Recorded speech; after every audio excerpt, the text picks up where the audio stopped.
Thank you. Good afternoon, everybody. Great pleasure to be back here. It's always a pleasure to be here in Cambridge.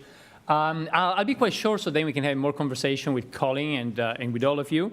Today, what I want to share with you is a bit related to the third topic about successful cities, places, and buildings. I want to start, first of all, about why do we look at cities at MIT, at Senseable City Lab?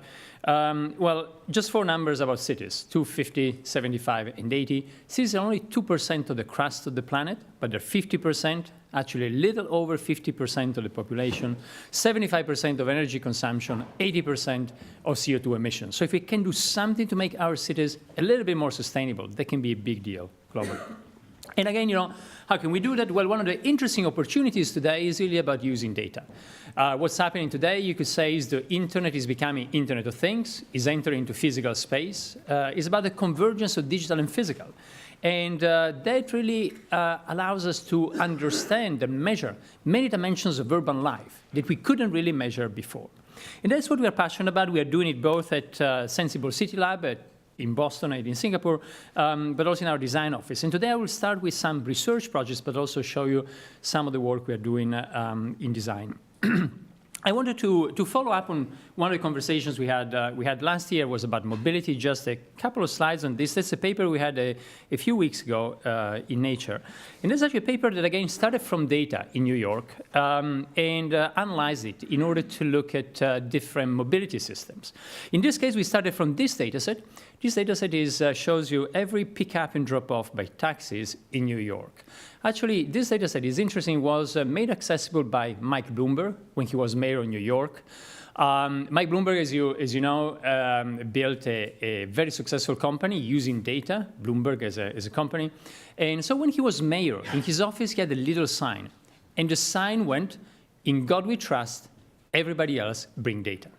And so what we did, we actually took some of the data that he made accessible to researchers. So as a mayor, he really pushed a lot of open data policies in the city and started analyzing. And so I want to share this with you. It's just from a few weeks ago. But basically, we use all of this and then ask ourselves, then imagine tomorrow with self-driving, we can share rides one after the other. So with self-driving cars, can give you a lift to someone and then another lift. Instead of being parked, they can constantly be on the move. Then what would be the minimum fleet for Manhattan? And that's here are the results.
So the idea, again, that we can actually use digital information, big data from the city, we can analyze it, and we can actually better understand what is going on in the city, but also think about, new ways, for instance, to organize transportation in the city.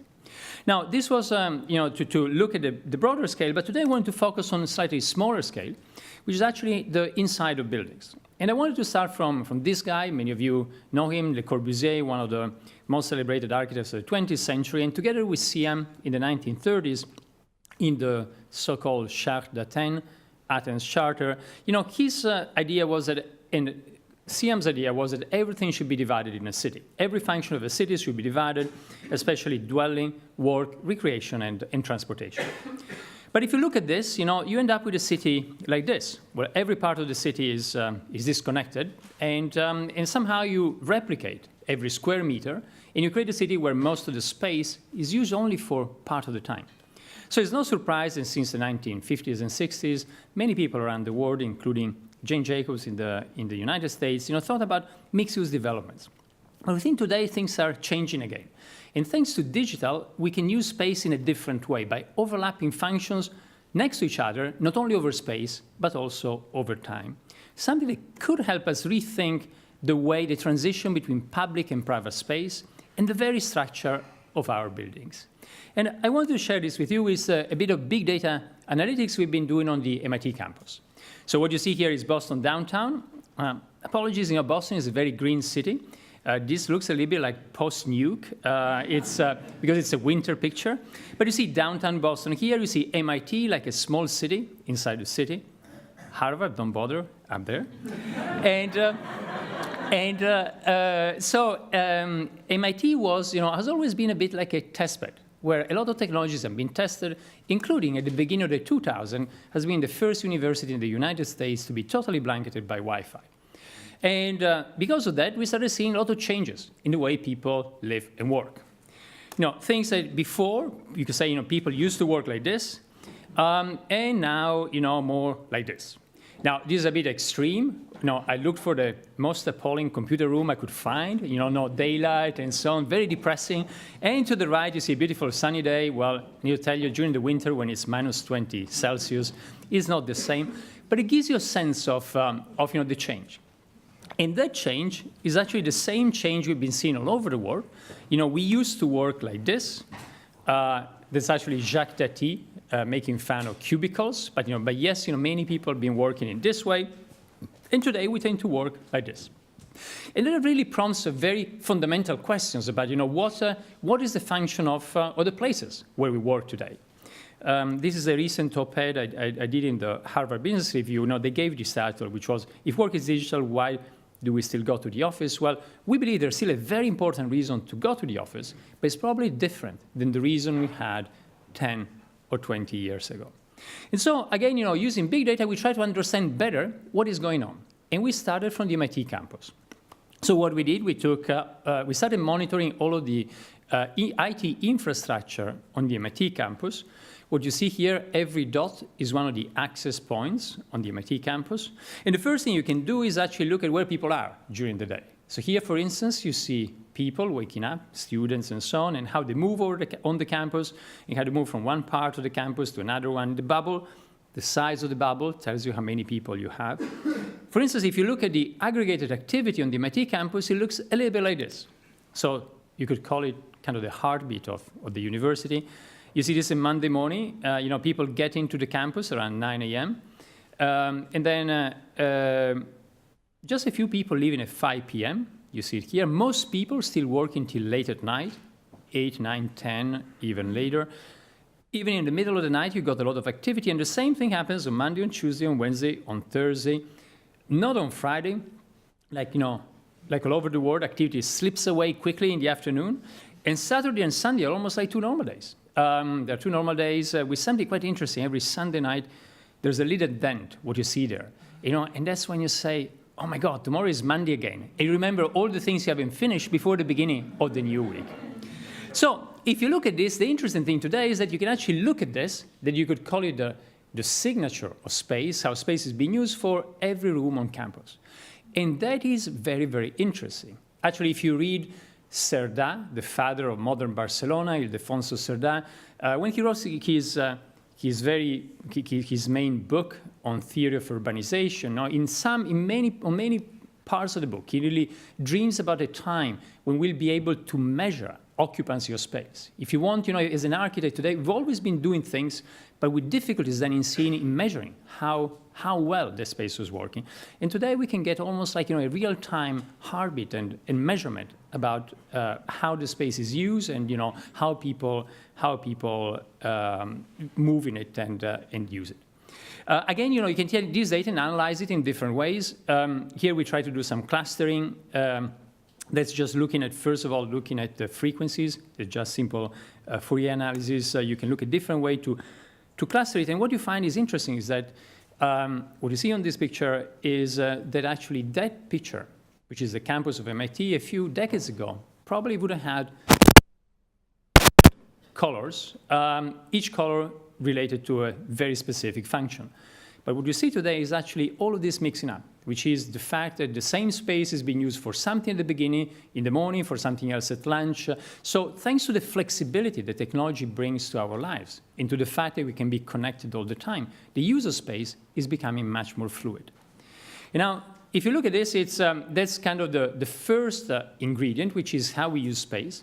But think about what is a great university? What is Cambridge University? What is a great institution in general?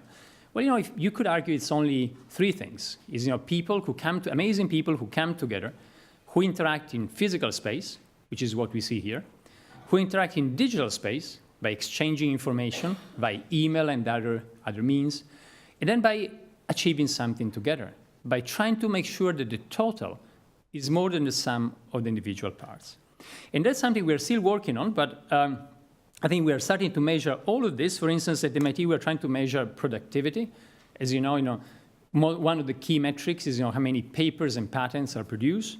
And you see them here per building, also different communities, how different communities produce papers and patents.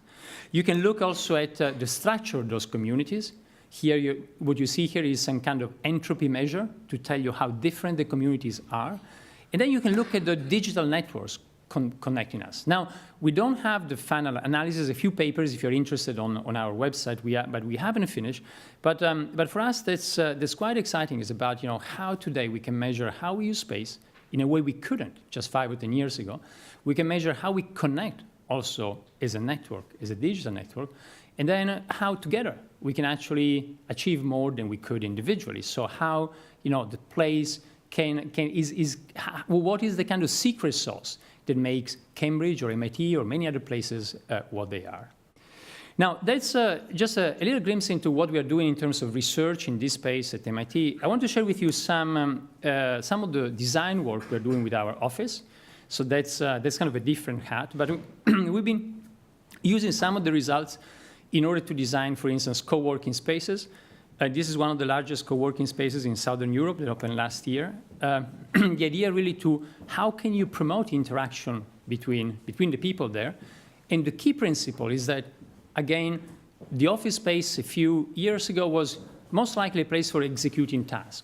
But those tasks, most likely today, they might be outsourced, they might be done by artificial intelligence, by robotics, and so on. So it's mostly a place for interaction, as we saw before.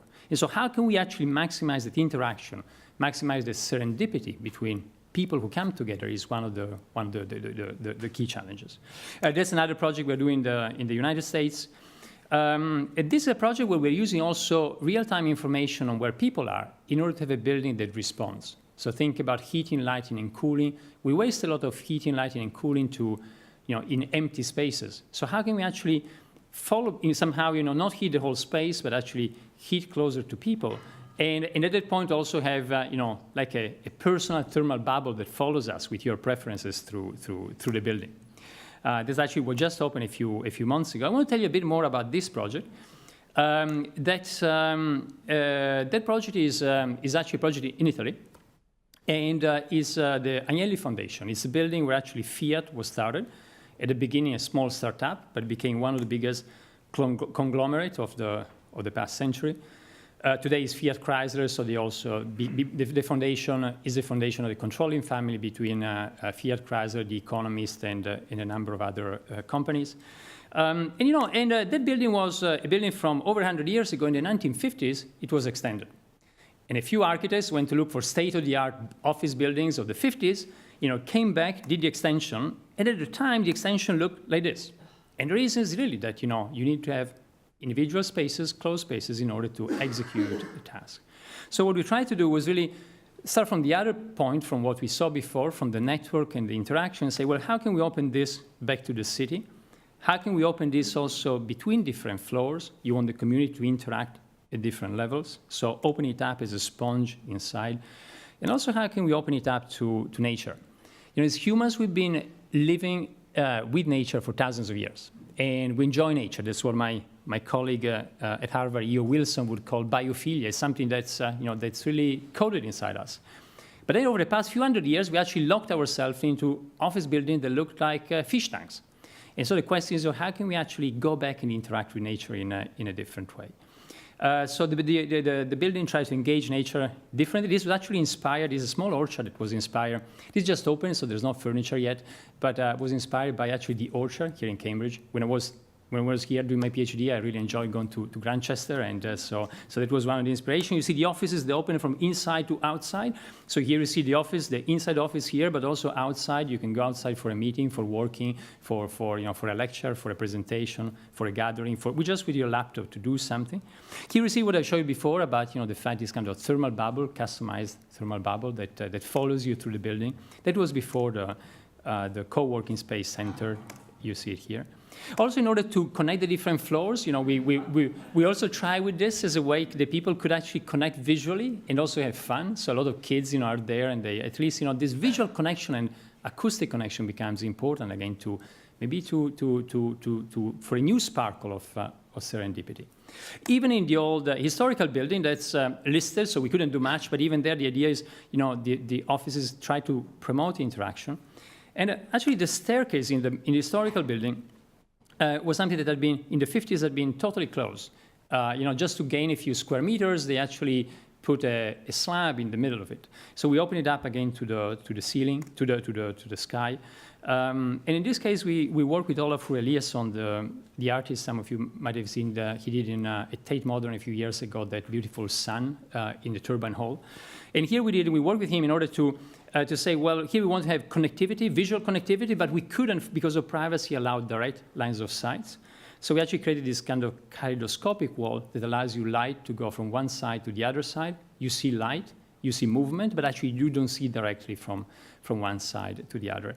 And art, we think, is very important. It's a bit, again, one of the amazing things in Cambridge is, where a lot of ideas are born, are those places where people congregate and meet, and can be around a cup of coffee, or can be around something else that can help you to start a conversation.